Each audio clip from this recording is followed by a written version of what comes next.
حضرت ابو ہریرہ نے ساری زندگی کمان کو بے وضو ہاتھ نہیں لگایا۔ کسی نے کہا ابو ہریرہ یہ کمان تو ہندوستان سے بن کے آئی ہے۔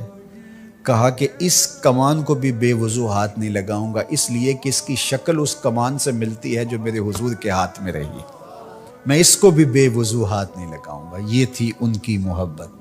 ایک صحابی حضور علیہ السلام کا ایک فرمان بیان کرتے ہیں اور کہتے ہیں حضور نے ایسے انگلیاں اٹھائیں اور بتایا اور ایک دم کہا یہ میں صرف تمہیں بتانے کے لیے کہہ رہا ہوں، ورنہ میری انگلیاں حضور کی انگلیوں سے چھوٹی ہیں۔ اللہ اکبر۔ کہا یہ جو میں نے کہا نا حضور نے یوں انگلیاں اٹھائیں، یہ میں تمہیں بتانے کے لیے، مسئلہ سمجھانے کے لیے، میری انگلیاں حضور کی انگلیوں جیسی نہیں ہیں۔ اور صحابہ پھر حضور کے در پاک کو دستک تک بھی نہیں دیتے تھے۔ جب حضور سے ملنا ہوتا تو آ کے دروازے پر بیٹھ کے درود پڑھتے رہتے۔ حضور جب خود آتے تو کوئی بات کہتے، انتظار کرتے رہتے۔ اور آقا کریم کا طریقہ بھی یہ تھا کہ جب حضور گھر تشریف لے جاتے اور حضور نے فوری پلٹ کے واپس آنا ہوتا تو حضور اپنے نالین باہر اتار دیتے۔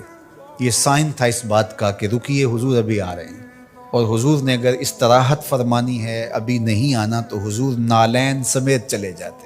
حضور بھی خیال رکھتے تھے کہ کوئی دیر تک نہ بیٹھے، اب تشریف لے گئے ہیں دیر کے بعد آئیں کہ کوئی کام کر لیں، کھانا کھا لیں، چلے جائیں۔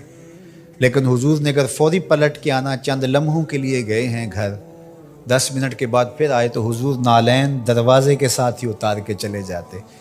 نالین کو دیکھ کر صحابہ جان لیتے کہ ابھی حضور آئے ہیں۔ کہا اتنی دیر تک نالین دیکھتے رہو، قدموں کے نشان ڈھونڈتے رہو، مصطفیٰ جان رحمت آنے ہی والے ہیں۔ اللہ اکبر، تمہاری نظریں نبی کے نالین پہ لگی رہیں۔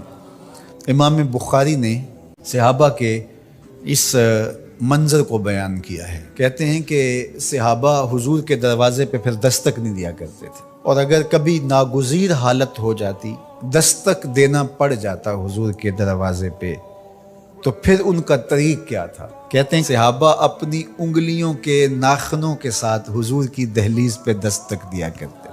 تو مولا علی قاری فرماتے ہیں کہ ناخنوں سے دستک کیوں دیتے تھے؟ یہ صرف اپنی بے تابی کا اظہار تھا کہ ہم کھڑے ہیں۔ یہ تھا ان کا ادب، یہ تھی ان کی محبت۔